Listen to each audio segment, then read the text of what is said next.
Assalamualaikum warahmatullahi wabarakatuh. Perkenalkan, nama saya Lia Rahayu, NIM 2305 111177.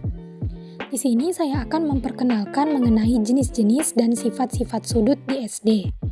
Untuk memenuhi tugas mata kuliah Geometri dan Pengukuran dengan dosen pengampu Ibu Dr. Jessi Alexander Alim, MPD. Sebelum kita ke materi jenis-jenis dan sifat-sifat sudut, kita harus tahu nih, apa itu titik, garis, bidang, ruang, sudut. Oke, yang pertama kita akan membahas titik.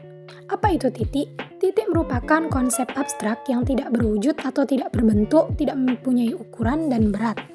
Jadi titik ini tidak memiliki ukuran baik itu panjang, tinggi, tebal, atau lainnya. Yang kedua, garis. Garis merupakan gagasan abstrak yang lurus memanjang kedua arah tidak terbatas. Jadi garis ini atau kata lainnya gini, garis ini adalah gabungan dari titik-titik yang tidak ada ujungnya. Nah teman-teman, ternyata garis ini terbagi lagi menjadi dua. Ada segmen garis, ada sinar garis. Segmen garis adalah garis yang dibatasi oleh kedua titik yang ujungnya memiliki perbedaan. Sinar garis adalah sebuah garis yang salah satu ujungnya dapat diperpanjang tanpa batas. Nah, kalau misalkan perbedaannya tuh gini, segmen garis itu tidak ada anak panahnya dan sinar garis dia memiliki anak panah atau titik di ujungnya gitu guys. Jadi perlu diingat ya. Yang ketiga, bidang. Bidang dapat diartikan sebagai permukaan yang rata, meluas ke segala arah dengan tidak terbatas serta tidak memiliki ketebalan. Bidang ini adalah kumpulan dari garis yang membentuk suatu bangun datar. Yang keempat itu ada ruang. Ruang diartikan sebagai unsur geometri yang memiliki unsur panjang, lebar, dan tinggi. Ruang ini adalah kumpulan dari garis yang membentuk suatu bangun ruang. Yang kelima ada sudut. Sudut adalah daerah yang berada di antara dua garis lurus yang saling berpotongan. Jadi sudut ini adalah dua garis yang berpotongan. Nah, pada gambar A dan B itu adalah kaki sudut. Apa itu kaki sudut? Kaki sudut adalah dua sinar garis yang membentuk sudut. Nah, O itu adalah titik sudut, titik pertemuan antara dua sinar garis atau titik potongnya. Daerah sudut. Nah, daerah sudut ini adalah yang warna pink itu namanya daerah sudut. Daerah sudut itu daerah yang terdapat di antara dua kaki sudut. Daerah sudut ini bukan titik potongnya ya, dia hanya ada di dalam titik potong itu. Masuklah kita ke materi utama yaitu jenis-jenis sudut. Jenis-jenis sudut yang pertama itu ada sudut lancip. Sudut lancip adalah sudut yang besarnya kurang dari 90 derajat dan merupakan sudut yang paling kecil di antara sudut yang lainnya.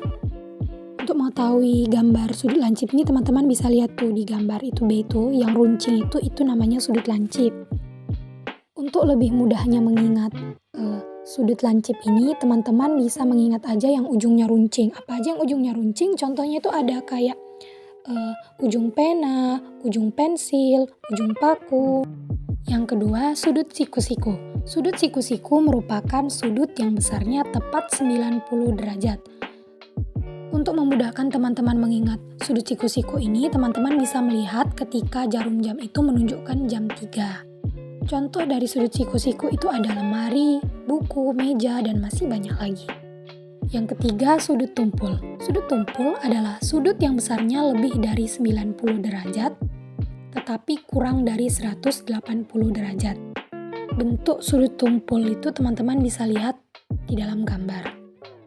Contoh dari sudut tumpul itu apa saja? Contoh dari sudut tumpul itu ada laptop. Laptop ketika dibuka, payung ketika dibuka, itu menunjukkan sudut tumpul. Yang keempat ada sudut lurus. Sudut lurus merupakan sudut yang besarnya tepat 180 derajat. Atau sudut lurus ini sudut yang tidak memiliki potongan sama sekali. Contoh sudut lurus itu dia jalan raya. Di jalan raya itu kan lurus aja. Tapi jalan raya yang lurus, bukan jalan raya yang ada belok-beloknya. Yang kelima, sudut refleks. Sudut refleks adalah sudut yang besarnya lebih dari 180 derajat tapi kurang dari 360 derajat. Bentuk sudut refleks ini bisa teman-teman lihat pada gambar. Yang keenam, sudut penuh. Sudut penuh merupakan sudut yang paling besar, sebab besarnya adalah satu putaran penuh atau setara 360 derajat. Sudut penuh ini bentuknya seperti lingkaran, seperti yang teman-teman lihat pada gambar. Materi selanjutnya yaitu sifat-sifat sudut. Yang pertama, sifat sudut-sudut luar berseberangan, yaitu jika dua buah garis sejajar dipotong oleh garis lain, maka sudut-sudut luar berseberangan saling kongruen. Atau dua sudut-sudut luar berseberangan ini adalah dua sudut luar yang saling berseberangan. Pada gambar di samping, sudut-sudut luar berseberangan adalah L2 dan K4 sehingga L2 sama dengan K4, L3 dan K1 sehingga L3 sama dengan K1. Yang kedua, sifat sudut-sudut dalam berseberangan yaitu jika dua buah garis sejajar dipotong oleh garis lain, maka sudut-sudut dalam berseberangan saling kongruen. Atau bisa juga disebut sifat sudut-sudut dalam berseberangan ini adalah dua sudut dalam yang saling berseberangan.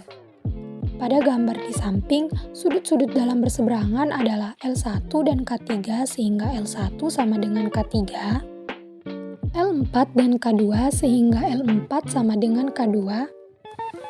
Yang ketiga, sifat sudut-sudut dalam sepihak, yaitu jika dua buah garis sejajar dipotong oleh garis lain, maka sudut dalam sepihak berjumlah 180 derajat. Pada gambar di samping, sudut-sudut dalam sepihak adalah L1 dan K2 sehingga L1 tambah K2 sama dengan 180 derajat, L4 dan K3 sehingga L4 tambah K3 sama dengan 180 derajat. Yang keempat, sifat sudut-sudut luar sepihak, yaitu jika dua buah garis sejajar dipotong oleh garis lain, maka sudut luar sepihak berjumlah 180 derajat. Pada gambar di samping, sudut-sudut luar sepihak adalah L2 dan K1 sehingga L2 tambah K1 sama dengan 180 derajat, L3 dan K4 sehingga L3 tambah K4 sama dengan 180 derajat. Yang kelima, sifat sudut-sudut bertolak belakang, yaitu jika dua buah sudut bertolak belakang, maka kedua sudut tersebut sama besar. Atau sifat sudut-sudut bertolak belakang ini adalah sudut yang saling membelakangi. Pada gambar di samping, sudut-sudut yang bertolak belakang adalah L1 dan L3 sehingga L1 sama dengan L3, L2 dan L4 sehingga L2 sama dengan L4. Yang keenam, yang terakhir, sifat sudut-sudut berpelurus, yaitu jika dua buah sudut saling berpelurus, maka jumlah kedua sudut tersebut 180 derajat. Atau sifat sudut-sudut berpelurus ini adalah sudut yang berbentuk lurus. Pada gambar di samping, sudut-sudut yang berpelurus adalah L2 dan L1 sehingga L2 tambah L1 sama dengan 180 derajat, L2 dan L3 sehingga L2 tambah L3 sama dengan 180 derajat, L3 dan L4 sehingga L3 tambah L4 sama dengan 180 derajat, L1 dan L4 sehingga L1 tambah L4 sama dengan 180 derajat. Demikian materi sudut yang dapat saya sampaikan. Semoga bermanfaat dan dapat dipahami dengan jelas. Terima kasih. Saya mohon maaf apabila ada kelebihan dan kekurangan. Saya akhiri. Wassalamualaikum warahmatullahi wabarakatuh.